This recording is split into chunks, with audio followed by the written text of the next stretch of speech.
नमस्कार, आपका स्वागत है यूनिक स्कूल ऑनलाइन प्लेटफॉर्म पे। आज हम बात करेंगे अध्याय 2 विश्व की प्रमुख जनजातियाँ। ये अध्याय परीक्षा की दृष्टि से देखें तो 3 नंबर का आता है। इसमें से एक क्वेश्चन 1 नंबर का और एक क्वेश्चन आता है 2 नंबर का। वैसे बात करें तो फर्स्ट इकाई में कुल अंकों की बात की थी हमने। कुल 4 अंकों के क्वेश्चन आते हैं 3, उसमें से 1 अंक का क्वेश्चन आता है फर्स्ट अध्याय में से और 3 अंक का आता है सेकंड अध्याय में से।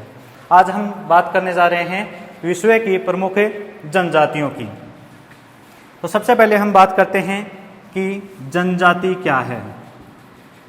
जनजाति क्या है, यानी जनजाति का अर्थ। तो जनजाति के अर्थ में हम देखते हैं कि जनजाति वह समूह है जिसमें सामाजिक रीति रिवाजों तथा सांस्कृतिक परंपराओं द्वारा एक दूसरे के साथ घनिष्ठ रूप से जुड़े हुए हैं।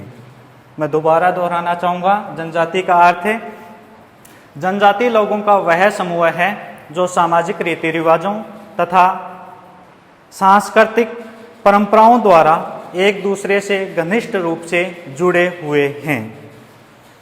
अब मैं बात करता हूं विश्व की प्रमुख जनजातियों की। विश्व की प्रमुख जनजाति।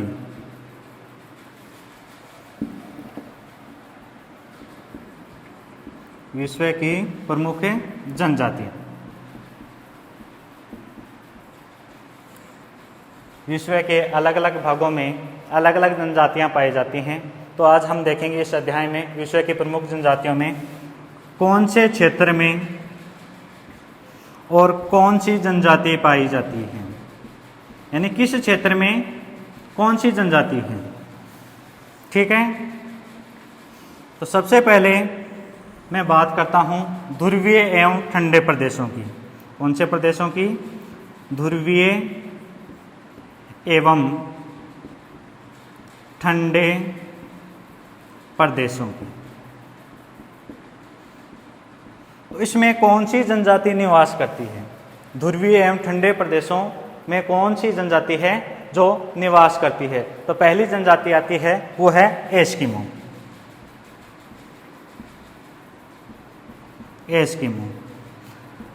एस्किमो के ही बाद आती है दूसरी याकुत जनजाति। यानी ध्रुवीय एवं ठंडे प्रदेशों में कौन सी जनजाति निवास करती है? एस्किमो और याकुत जनजाति। दूसरा जो क्षेत्र आता है वो हमारा आता है विषुवत रेखीय सघन वनों की। कौन सा है? विषुवत रेखीय सघन वनों की। यानी विषुवत रेखीय जो सघन वन हैं उसमें कौन सी जनजाति निवास करती है? तो उसमें आपकी रहेगी पिग्मी। कौन सी है? पिग्मी। और दूसरी आती है स्काई। तीसरी है शेमांग।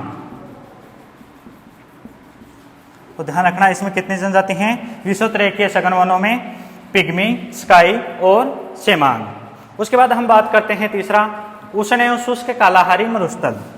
तीसरा जो क्षेत्र आता है वो है उष्ण एवं शुष्क कालाहारी मरुस्थल।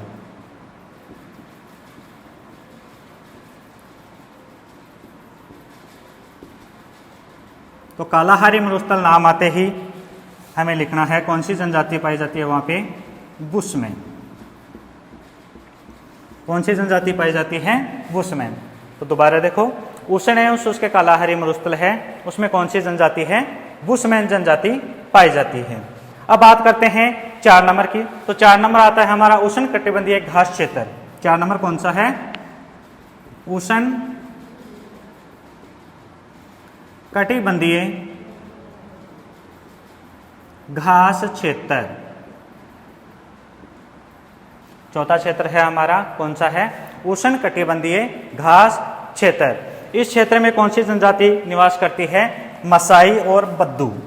कौन सी जनजाति है? मसाई और बद्दू। मसाई और बद्दू जनजाति है वो कहाँ निवास करती है? उष्णकटिबंधीय घास क्षेत्र में। अब बात करते हैं 5 नंबर। 5 नंबर है वो आपका रहेगा समशीतोष्ण कटिबंधीय। कौन सा है? समशीतोष्ण कटिबंधीय। समशीतोष्ण कटिबंधीय। ये जो समशीतोष्ण कटिबंधीय क्षेत्र है इसमें कौन सी जनजाति निवास करती है? किर्गिज जनजाति निवास करती है। कौन सी जनजाति? किर्गिज जनजाति निवास करती है। तो ध्यान रखना, अब तक हम 5 क्षेत्र पढ़ चुके हैं, पांचों में अलग अलग जनजाति है। अब लास्ट हमारा आता है 6 नंबर, दुर्गम पहाड़ी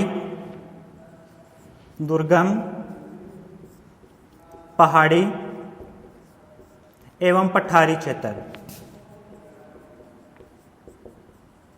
दुर्गम पहाड़ी एवं पठारी क्षेत्र, इसमें कौन कौन सी जनजाति निवास करते हैं? इसमें मुख्य रूप से रहेगी आपकी एक तो भील, दूसरी है मीणा, तीसरी है संथाल, प्लस अन्य जनजातियां। तो ध्यान रखना, दुर्गम पहाड़ी एवं पठारी क्षेत्र है उसमें कौन कौन सी जनजाति है? भील, मीणा, संथाल प्लस अन्य जनजाति, यानी जो अन्य जनजातियां बच गई हैं वो कौन से क्षेत्रों में निवास करती हैं?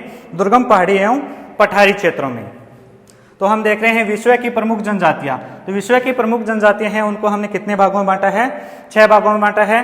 पहला है ध्रुवीय एवं ठंडे प्रदेशों की, तो उसमें कौन सी जनजाति निवास करती है? एस्किमो और याकुत जनजाति। दूसरा जो हमारा क्षेत्र है वो है विषुवत रेखीय सघन वनों की, तो इस क्षेत्र में कौन सी जनजाति हैं? पिग्मी, स्काई और सेमांग जनजाति। तीसरा जो हमारा क्षेत्र आता है वह उष्ण एवं शुष्क कालाहारी मरुस्थल, तो इसमें कौन सी जनजाति है? बुशमैन जनजाति। अगला हमारा क्षेत्र आता है उष्ण कटिबंधीय घास क्षेत्र, इसमें 2 जनजातियां निवास करती हैं, मसाई और बद्दू जनजाति। फिर अगला आता है हमारा समशीतोष्ण कटिबंधीय, तो इस क्षेत्र में कौन सी जनजाति है? किर्गिज जनजाति।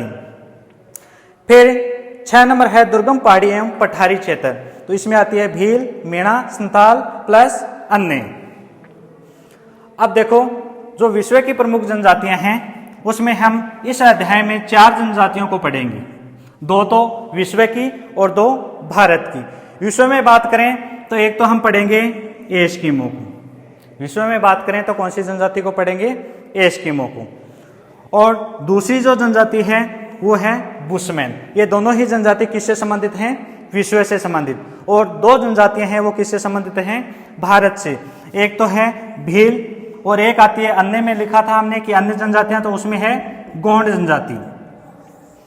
तो भारत से संबंधित 2 जनजाति देखेंगे, भील और एक है गोंड जनजाति। तो अब देखते हैं सबसे पहले हम कौन सी जनजाति को? एस्किमो जनजाति को। तो एस्किमो जनजाति में हम देखेंगे कि एस्किमो जनजाति है वो कहाँ निवास करती है और इनके आर्थिक क्रियाकलाप क्या है, वातावरण के साथ समायोजन इनका कैसा है, तथा आधुनिक जो संस्कृति है उसके साथ इनका संपर्क कैसा है। सबसे पहले आता है हमारा एस्किमो। पहली जनजाति है एस्किमो। तो एस्किमो क्या है? सबसे पहले यही क्वेश्चन उठता है कि एस्किमो का अर्थ क्या है। तो एस्किमो का अर्थ देखो, एस्किमो का अर्थ होता है कच्चा मांस खाने वाले। एस्किमो का क्या अर्थ है? कच्चा मांस खाने वाले।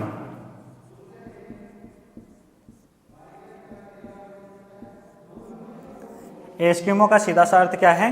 कच्चा मांस खाने वाले। दूसरे शब्दों में देखें तो इसका अर्थ होता है कि जो बर्फीले क्षेत्र हैं, जो बर्फीले क्षेत्र हैं उनमें जो जनजाति निवास करती है वह कौन सी जनजाति है? एस्किमो जनजाति है। ठीक है। उसके बाद हम देखते हैं इसके आजीविका का मुख्य आधार, यानी ये जो जनजाति है इनकी आजीविका का मुख्य आधार क्या है। तो देखेंगे आजीविका का मुख्य आधार, आजीविका का मुख्य आधार, यानी जो इनकी आजीविका है वो किस आधार पे, यानी किसके ऊपर निर्भर है। तो प्रमुख रूप से बात करें तो आता है एक नंबर आखेट। पहला कौन सा है? आखेट। दूसरा है मछली पकड़ना।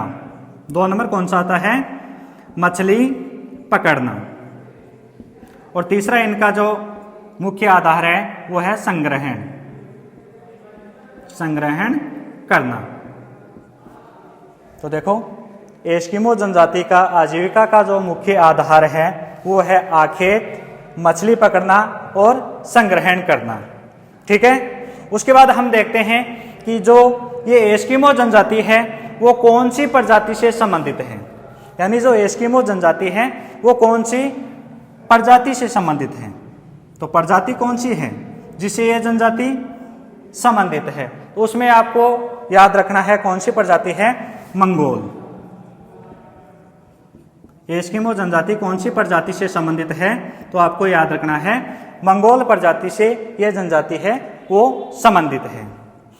इन तीनों के बाद आगे देखते हैं एस्किमो जनजाति की शारीरिक संरचना, यानी ये लोग हैं ये देखने में कैसे हैं, यानी इनके शरीर की बनावट यानी संरचना है वो कैसी है। तो शारीरिक संरचना,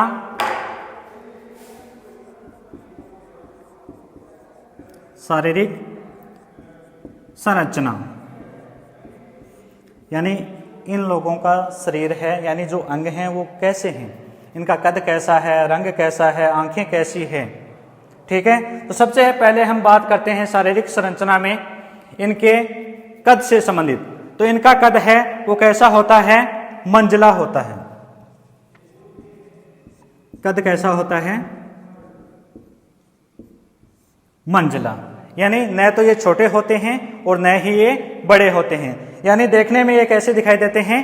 बीच के यानी मंजिले। फिर इसके बात करते हैं हम चेहरे की कि इनका चेहरा कैसा है। तो इस जनजाति के लोग हैं इनका चेहरा कैसा है? सपाट और चौड़ा,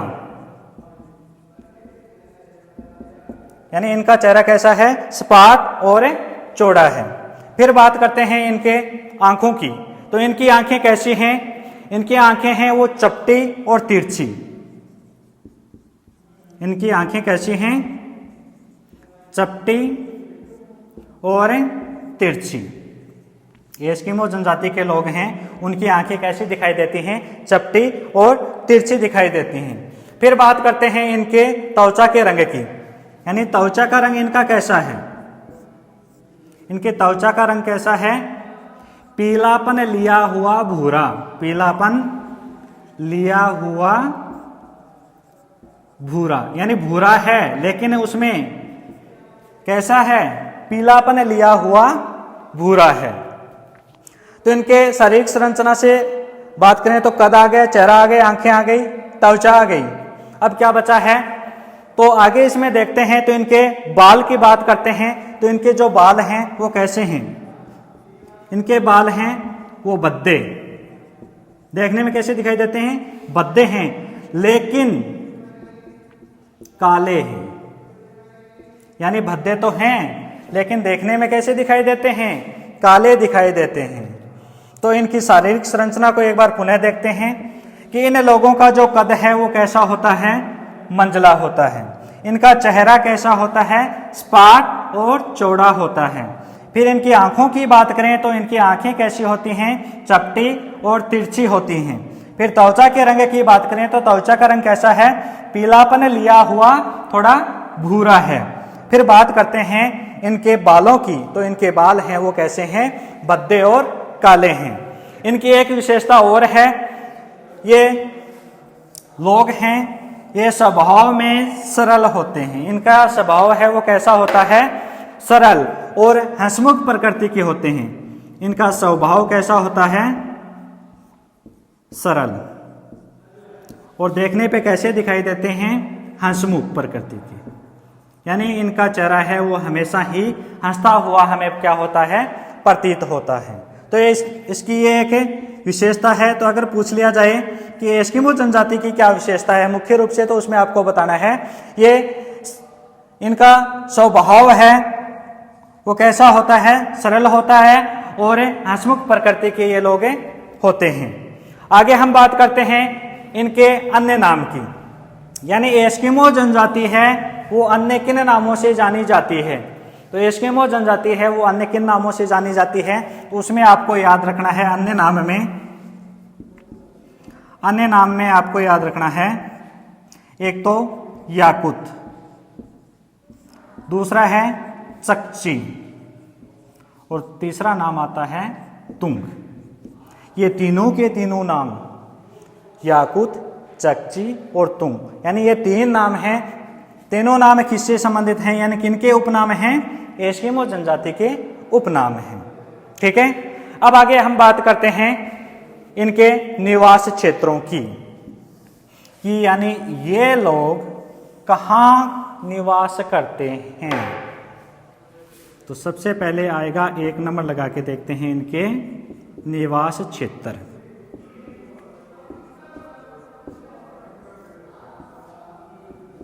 तो निवास क्षेत्रों में बात करें तो ये मुख्य रूप से ठंडे प्रदेशों में निवास करते हैं, क्योंकि सबसे पहले हमने क्षेत्रों में देखा था, उसमें क्या था कि एस्किमो जनजाति कहाँ निवास कर रही है? ठंडे प्रदेशों में।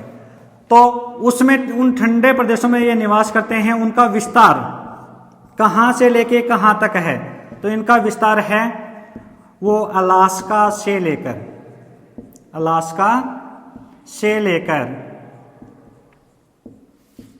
बेरिंग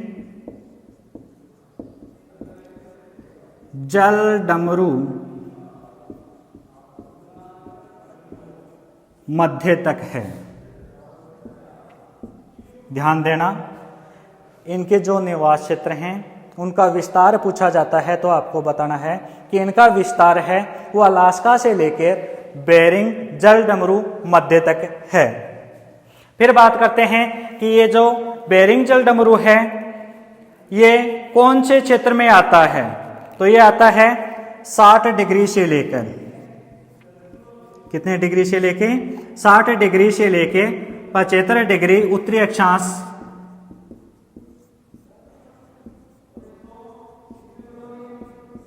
तक। ध्यान देना, इनका जो विस्तार है, इनका एस्किमो जनजाति के निवास क्षेत्रों का जो विस्तार है वो अलास्का से लेके बेरिंग जल डमरू मध्य तक है।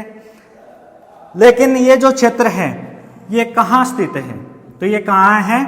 60 डिग्री से लेकर 75 डिग्री उत्तरी अक्षांश तक है। ठीक है, फिर आगे हम बात करते हैं इनके निवास क्षेत्र के बाद आता है हमारा वनस्पति जात एवं प्राणी जात। यानी इन क्षेत्रों में निवास क्षेत्र के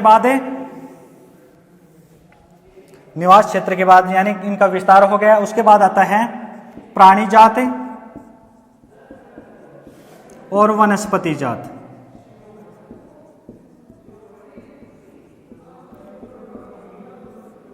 समझना इस चीज को। प्राणी जात यानी जिस क्षेत्र में एस्किमो जनजाति के लोग निवास कर रहे हैं उस क्षेत्र में कौन कौन से प्राणी पाए जाते हैं तथा वहां किस प्रकार की वनस्पति पाई जाती है, यानी कौन से प्राणी हैं और कौन सी वनस्पति है। तो सबसे पहले प्राणियों की बात करते हैं। तो प्राणियों में सबसे पहले आता है वहां पे निवास करने वाले ध्रुवीय भालू।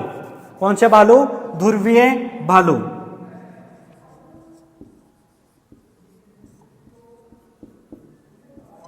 यानी ठंडे प्रदेश हैं तो वहां पे कौन से भालू हैं? ध्रुवीय भालू। उसके बाद हम बात करते हैं इसके बाद अगर बात करें तो यहाँ पे खरगोश पाए जाते हैं। खरगोश, रेनडियर और कुत्ते। प्राणी जात की बात करें तो जहां पे एस्किमो जनजाति निवास करती है वहां पे ध्रुवीय भालू हैं, खरगोश है, रेनडियर है और कुत्ते हैं। अब बात करते हैं इनमें वनस्पति जात की, यानी वहां पे कौन कौन सी वनस्पति मिलती है। तो वनस्पति की बात करें तो सबसे पहले आता है हमारा शैवाल, यानी ठंडे प्रदेश हैं शैवाल। दूसरा आता है काई और तीसरा है लाइकेन। इन तीनों के अलावा वहां पे फूल से संबंधित छोटे पौधे भी पाए जाते हैं, यानी फूल से संबंधित छोटे पौधे भी पाए जाते हैं। तो वनस्पति जात और प्राणी जात में हमने देखा कि इस क्षेत्र में ध्रुवीय भालू, खरगोश, रेंडियर, कुत्ते, ये सब क्या हैं? वनस्पति जात है। फिर देखा हमने प्राणी जात है। वनस्पति जात में हमने देखा शैवाल है, काई है और लाइकेन है।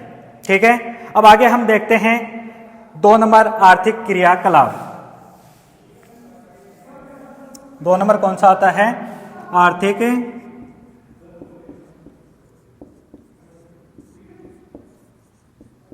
क्रियाकलाप।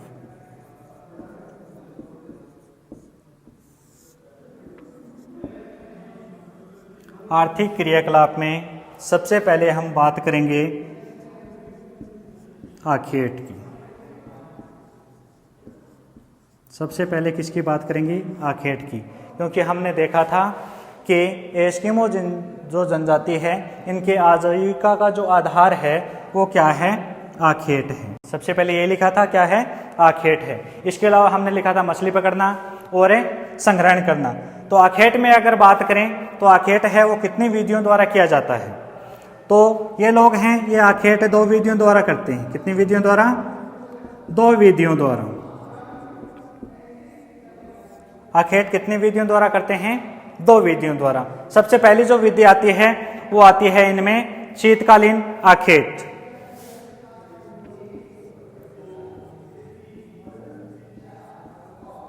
शीतकालीन आखेट। ध्यान रखना, आखेट कितनी विधि? 2। पहली शीतकालीन आखेट, इसमें भी कितनी विधि? 2। पहली है माऊपाक। पहली कौन सी है? माऊपाक। तो माऊपाक का अर्थ होता है प्रतीक्षा करना। प्रतीक्षा करना। ठीक है, इस विधि में क्या होता है? इस विधि में होता है कि जब मछलियां श्वास लेने के लिए बर्फ के अंदर बने हुए छिद्रों से बाहर निकलती हैं, यानी जो बर्फ से बने हुए जो छिद्र हैं उनसे जब ये मछलियां बाहर निकलती हैं श्वास लेने के लिए, तब ये लोग हैं ये क्या करते हैं? हार्पून नामक हथियार से, कौन से हथियार से? हार्पून नामक हथियार से उनका क्या कर लेते हैं? शिकार कर लेते हैं। तो ये तो हो गई माऊपाक। दूसरी है इतुरपाक। दूसरी विधि की बात करें तो कौन सी आती है? इतुरपाक। इसमें क्या पड़ा माऊपाक में? यानी जब मछलियां बर्फ के छिद्रों से बाहर निकलकर जब श्वास लेती हैं, यानी श्वास लेने के लिए जब बाहर निकलते हैं, तब ये लोग क्या करते हैं? वहां पे हार्पून नामक हथियार से उनका क्या कर लेती हैं? शिकार कर लेती हैं। अब दूसरी इतुरपाक विधि है। इसमें क्या होता है? इसमें 2 छिद्र होते हैं। इसमें क्या होते हैं? 2 छिद्र होते हैं। यानी एक छिद्र में व्यक्ति क्या करता है? उन मछलियों को चारा डालता है। एक छिद्र में क्या करता है? उसमें चारा डालता है। जैसे ही मछली चारा खाने के लिए बाहर निकलती हैं तो दूसरे छिद्र पर बैठा हुआ व्यक्ति उसका क्या कर लेता है? शिकार कर लेता है। ठीक है, याद रखना 2 छिद्र में क्या होता है कि एक छिद्र में व्यक्ति क्या करता है? उनको चारा डालता है। उस चारे को खाने के लिए मछलियां जैसे ही बाहर आती हैं तो दूसरे छिद्र पर बैठा हुआ व्यक्ति उसका क्या कर लेता है? शिकार कर लेता है। यह हो गई शीतकालीन आखेट। दूसरा आता है ग्रीष्मकालीन आखेट। ग्रीष्मकालीन आखेट।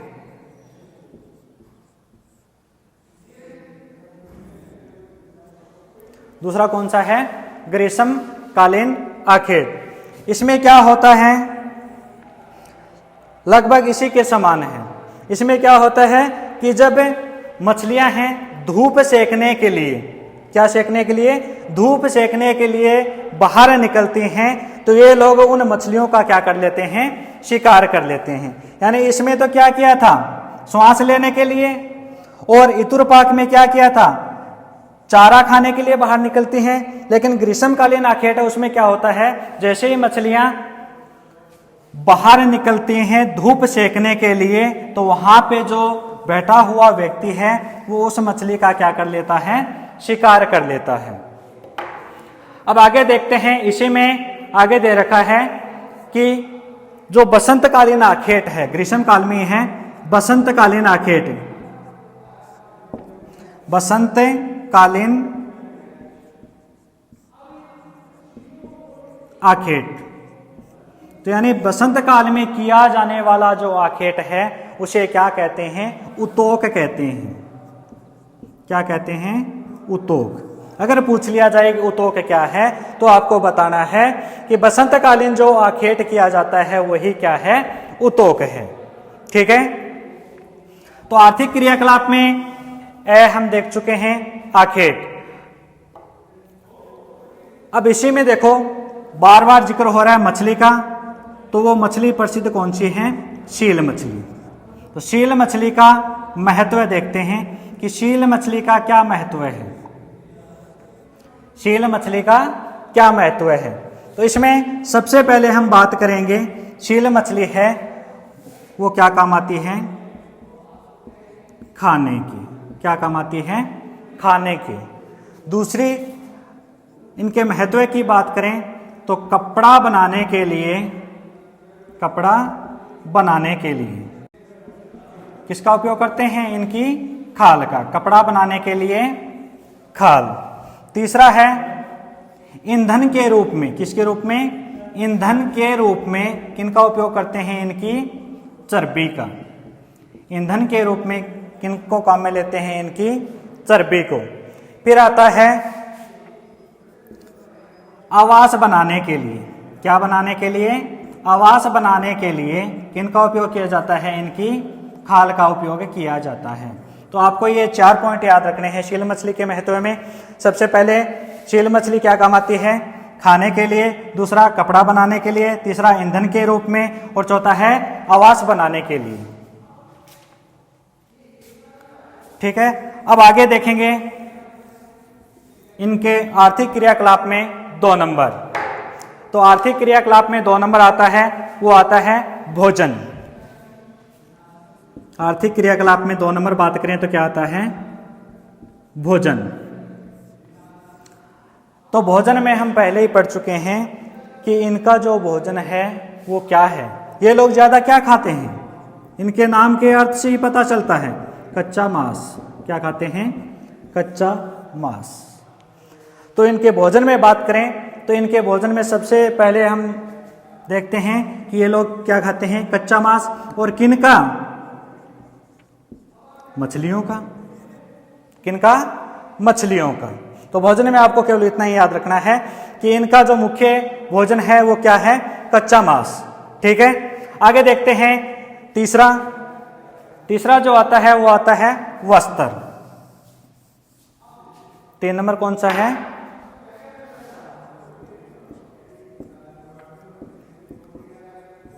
वस्त्र।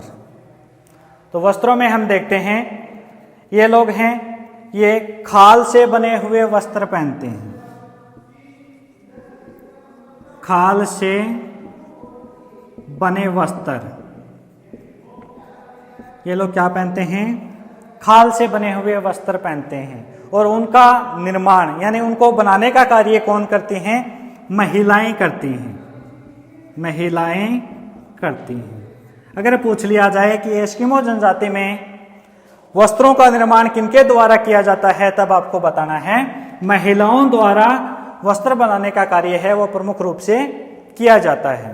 अब देखेंगे इनके प्रमुख वस्त्र कौन कौन से हैं, यानी ये लोग प्रमुख रूप से कौन कौन से वस्त्र पहनते हैं। तो सबसे पहले आता है तिम्याक। कौन से वस्त्र पहनते हैं? तो सबसे पहले आता है तिम्याक। तो तिम्याक क्या होता है? यह एक आंतरिक जर्सी है। यह क्या है? एक आंतरिक जर्सी है, यानी अंदर पहने जाने वाली एक जर्सी है जिसका नाम है तिम्याक। दूसरा जो आता है वो कौन सा है? अनोहाक। दूसरा कौन सा है? अनोहाक। इसको क्या बोलते हैं? अनोशक। इसका दूसरा नाम क्या है? अनोशक। तो अनोहाक या अनोशक क्या होता है? जो हमने देखा था आंतरिक जर्सी, तो उसके ऊपर पहने जाने वाला यानी तिम्याक के ऊपर पहने जाने वाला वस्त्र, तिम्याक के ऊपर पहने जाने वाला वस्त्र। अगर पूछ लिया जाए अनोहाक क्या है, तब आपको बताना है कि जो तिम्याक है उसके ऊपर पहने जाने वाला जो वस्त्र है वही क्या है? अनोहाक है। और तिम्याक हम देख चुके हैं, तिम्याक क्या है? एक आंतरिक जर्सी है। तीसरा आता है इनमें कार्मिक या मुकुलुक्स। क्या आता है? कार्मिक या मुकुलुक्स। कार्मिक या मुकुलुक्स। तो कार्मिक या मुकुलुक्स क्या होता है? खाल से बना हुआ एक जूता। क्या होता है? खाल से बना हुआ जूता। तो ध्यान रखना, अगर कार्मिक पूछ लिया जाए तब भी यही बताना है, और मुकुलुक्स पूछ लिया जाए तब भी आपको यही बताना है कि मुकुलुक्स क्या है? खाल से बना हुआ एक प्रकार का क्या होता है? जूता होता है। जो किससे बना होता है? खाल से। किसकी खाल से? शील मछली की खाल से। खाल पूछ लिया जाए कौन सी खाल से? तो शील मछली की। यानी एस्किमो जनजाति में ज्यादातर कौन सी मछली का जिक्र हो रहा है? शील का हो रहा है। यानी खाने में शील मछली, कपड़े बनाने में शील मछली, आवास में शील मछली, यानी सभी में लगभग क्या आती है? शील मछली। तो जो जूते का निर्माण हुआ है वो किसकी खाल से हुआ है? शील मछली की खाल से ही हुआ है। तो वस्त्रों में प्रमुख रूप से कितने हो गए? 3। तिम्याक क्या है? एक आंतरिक जर्सी है। अनोहाक या अनोशक क्या है? तिम्याक के ऊपर पहने जाने वाला वस्त्र है। फिर बात करें कार्मिक या मुकुलुक्स क्या है? तो खाल से बना हुआ एक प्रकार का क्या है? जूता है। अब आगे हम बात करेंगे 4 नंबर यानी द। तो 3 हम देख चुके हैं। चौथा आता है इनके निवास गृह।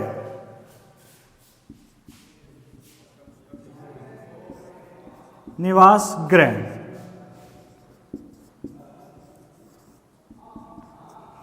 यानी इनके जो निवास हैं वो किससे बने हुए हैं? तो हम देख रहे थे निवास गृह। तो निवास गृह में हम बात करें कि इनके निवास किनसे बने हुए होते हैं, तो इनके निवास हैं वो प्रमुख रूप से किनसे बने होते हैं? खाल, पत्थर व हड्डियों से। खाल, पत्थर व हड्डियों से। इनके निवास गृहों में आपको 2 चीज याद रखनी है। एक तो शब्द आता है इग्लू और दूसरा आता है कर्मक। तो कंफ्यूज मत होना, पीछे आया था कार्मिक और अब आया है कर्मक। कार्मिक क्या था? एक खाल से बना हुआ जूता था, लेकिन ये कर्मक क्या है? ये एस्किमो जनजाति के निवास गृह का नाम है। तो इग्लू क्या होता है? तो इग्लू होता है एस्किमो जनजाति द्वारा बर्फ से बनाया हुआ घर। यानी बर्फ से बना घर क्या कहलाता है? इग्लू कहलाता है। फिर बात करते हैं कि कर्मक क्या है। तो कर्मक क्या है? कर्मक है वो लकड़ी और व्हेल की हड्डियों से बना हुआ एक मकान है। किससे बना हुआ? लकड़ी और व्हेल मछली की हड्डी से बना हुआ मकान। लकड़ी और व्हेल मछली की हड्डी से निर्मित जो मकान है वो क्या कहलाता है? कर्मक कहलाता है। और इग्लू क्या है? इग्लू है बर्फ से बना हुआ मकान। ठीक है। जो ये कर्मक है ये 5 से 6 फीट 5 से 6 फीट क्या होता है? भूमिगत होता है। यानी भूमि के अंदर कितना होता है? 5 से 6 फीट होता है। और ऊपर की बात करें तो ऊपर होता है ये 3 से 4 फीट। यानी 3-4 फीट क्या होता है? ऊपर होता है। यानी जमीन से ऊपर कितना होता है? 2 से 3 फीट। और जमीन के अंदर यानी भूमि के अंदर कितना होता है? 5 से 6 फीट। अगर पूछ लिया जाए आपसे कि कर्मक क्या है, तो आपको बताना है यह लकड़ी और व्हेल मछली की हड्डियों से निर्मित एक मकान है जो 5-6 फीट भूमिगत होता है तथा 2 से 3 फीट भूमि से ऊपर होता है। ये तो बात हो गई इनके निवास गृहों की। निवास गृह में हमने क्या देखा कि इनके जो निवास गृह हैं वो किससे बने होते हैं? खाल से, पत्थर से और हड्डी से।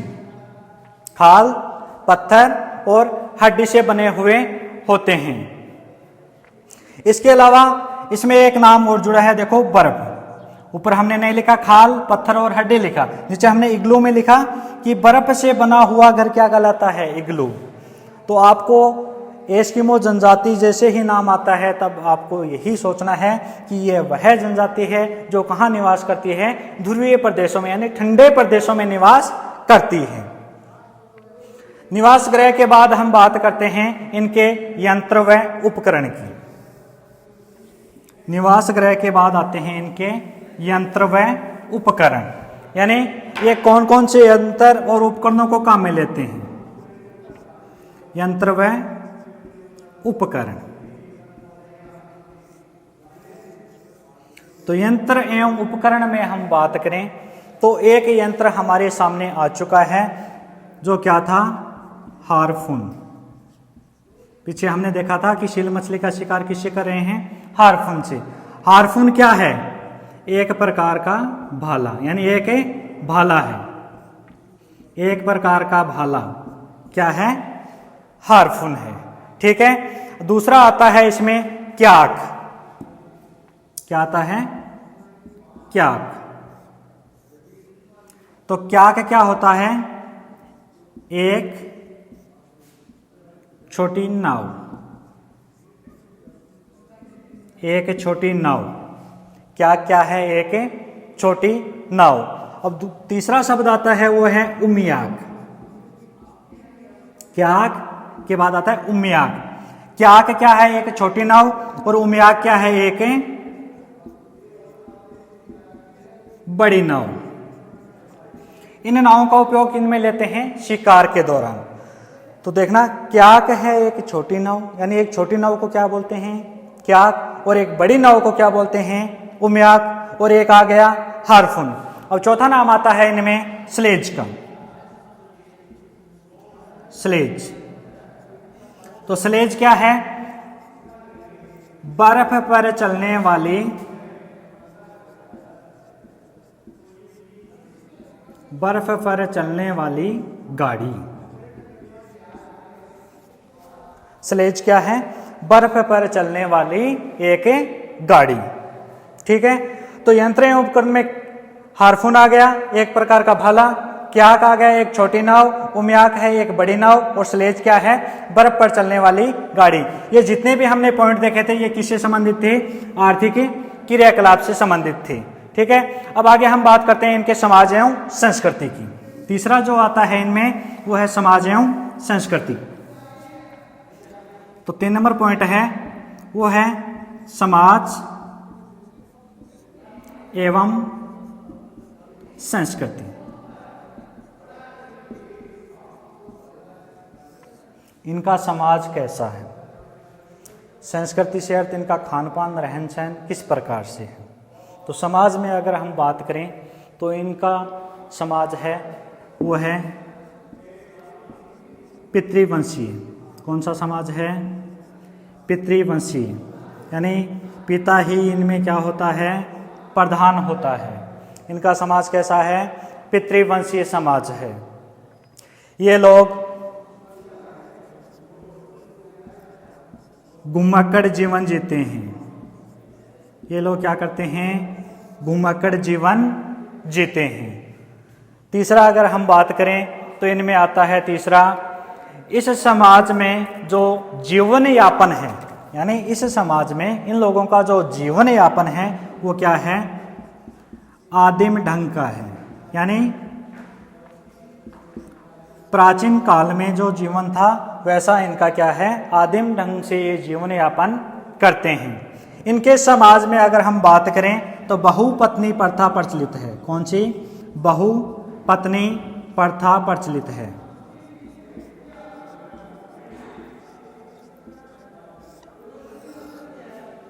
सबसे पहले देखा इनका समाज पितृवंशीय है, ये घुमाकर जीवन जीते हैं और अपना जो जीवन यापन है वो आदिम ढंग से कर रहे हैं। और इसी समाज में क्या है, बहुपत्नी प्रथा प्रचलित है। अगले पॉइंट की अगर हम बात करें इस समाज में और क्या है, तो ये लोग हैं ये जादू टोना में विश्वास करते हैं। किसमें? जादू टोना में विश्वास करते हैं, विश्वास करते हैं। यानी ज्यादातर ये लोग हैं जादू टोनों में क्या रखते हैं, विश्वास रखते हैं। ठीक है, अब आगे हम देखते हैं कि इस समाज में और क्या होता है। तो शीतकाल में, इस चीज को ध्यान से देखना, शीतकाल में जब भोजन की कमी हो जाती है, किसकी कमी? भोजन की कमी हो जाती है, तो इस समाज में जो बूढ़े लोग हैं, बूढ़े लोग हैं वो क्या कर लेते हैं, आत्महत्या कर लेते हैं, आत्महत्या कर लेते हैं। इस चीज को ध्यान से देखना, ये अलग पॉइंट है इसमें समाज एवं संस्कृति में कि शीतकाल में जब भोजन की कमी होती है तब इस समाज में जो बूढ़ा व्यक्ति है, यानी सबसे ज्यादा उम्र दराज का व्यक्ति है, वो क्या कर लेता है, आत्महत्या कर लेता है। अब इसी में एक नया है कि इस समाज में कौन सी भाषा बोली जाती है, यानी एस्किमो जनजाति के लोग हैं वो कौन सी भाषा बोलते हैं, भाषा।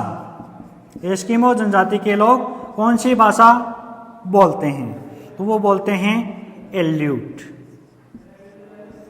कौन सी भाषा बोलते हैं, एल्यूट। यानी इन्हीं के नाम से है एस्किमो, एल्यूट, यानी ए और ए दोनों समान है। एल्यूट भाषा कौन सी जनजाति द्वारा बोली जाती है, तब आपको बताना है कौन सी जनजाति द्वारा बोली जाती है, एस्किमो जनजाति द्वारा एल्यूट भाषा बोली जाती है। अब चौथा पॉइंट देखेंगे हम इसमें, वातावरण समायोजन। चौथा पॉइंट कौन सा आता है, वातावरण समायोजन। 4 नंबर पॉइंट है वो है वातावरण समायोजन। तो वातावरण समायोजन है, इसमें आपको मात्र एक पंक्ति याद रखनी है, वो है ये लोग हैं ये पूर्णतया किस पे निर्भर हैं, प्रकृति पे निर्भर हैं। वातावरण समायोजन में आपको इतना ही याद रखना है कि एस्किमो जनजाति के लोग हैं ये पूर्णतया किस पे निर्भर हैं, प्रकृति पे निर्भर हैं। अब 5वां पॉइंट आता है हमारा इसमें, वो है आधुनिक संस्कृति से संपर्क। 5 नंबर पॉइंट कौन सा आता है, आधुनिक संस्कृति से संपर्क। यानी आधुनिक संस्कृति के साथ इनका कैसा संपर्क है, तो ये लोग हैं ये आधुनिक संस्कृति के साथ क्या, पीछे हमने पढ़ा था ना वातावरण समायोजन, उसमें क्या देखा था, ये पूर्ण रूप से किस पे निर्भर हैं, प्रकृति पे निर्भर हैं। अब हम देख रहे हैं आधुनिक संस्कृति से संपर्क, तो इसमें आपको बताना है कि वर्तमान में शिकार के लिए ये लोग किनका उपयोग करते हैं, आधुनिक यंत्रों का उपयोग करते हैं। वर्तमान में ये लोग किनका उपयोग कर रहे हैं, आधुनिक यंत्रों का उपयोग कर रहे हैं, किसके लिए, शिकार के लिए। यानी नए नए जो यंत्र आए हैं उनसे ये लोग अब क्या करते हैं, शिकार कर रहे हैं।